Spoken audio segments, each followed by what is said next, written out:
Lion Golf Academy members, Coach Tony at you one more time. What's the difference between chipping and a full swing? Well, it's basically in your setup. You're trying to eliminate your wrists because you're trying to control that distance. The golf ball is going to run a lot further than you think. How do we do that? So we get that club to be more vertical to the ground, and we do that by standing much closer.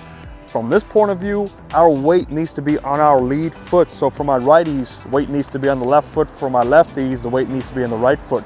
And you want to keep it on that lead foot and rock your shoulders. Now you'll notice my wrists aren't doing anything. They're just along for the ride.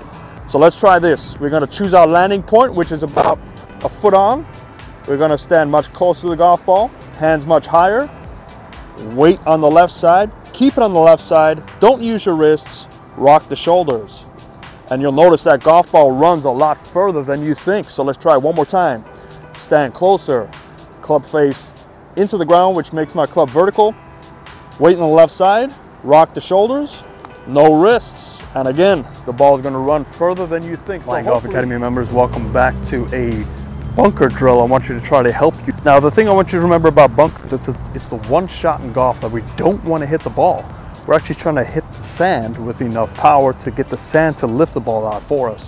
So one thing I want you to focus on is where that ball position is and the action of your trail shoulders. So for my righties, it's my right shoulder. For my lefties, it's my left shoulder.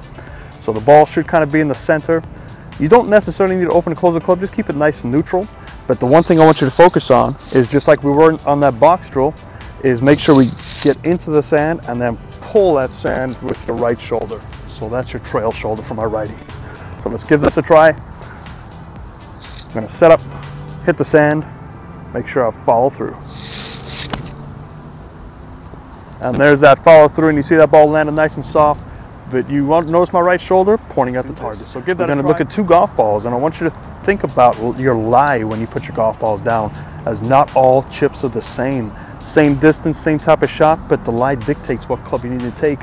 When the club is sitting on top of the grass like this one is, you can take a high lofted club.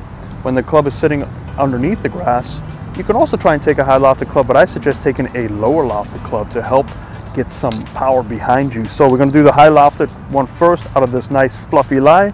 We're going to do what we've been working on, hands nice and high, rock the shoulders just like a putt, make sure we focus on turning, and you see that golf ball is going to land on the green and run out. So for this one, I'm actually going to take a 8-iron and do the same type of motion. Now my first pass will be right about here, and you'll see the golf ball is going to run much further. But I'm going to do the same setup that we did, hands nice and high, weight on the left side, rock my shoulders, and you see that first bounce just landed just on the front of the green and rolled out. So when you are getting ready to try your chip, make sure you look at the lie. Hope that helps you.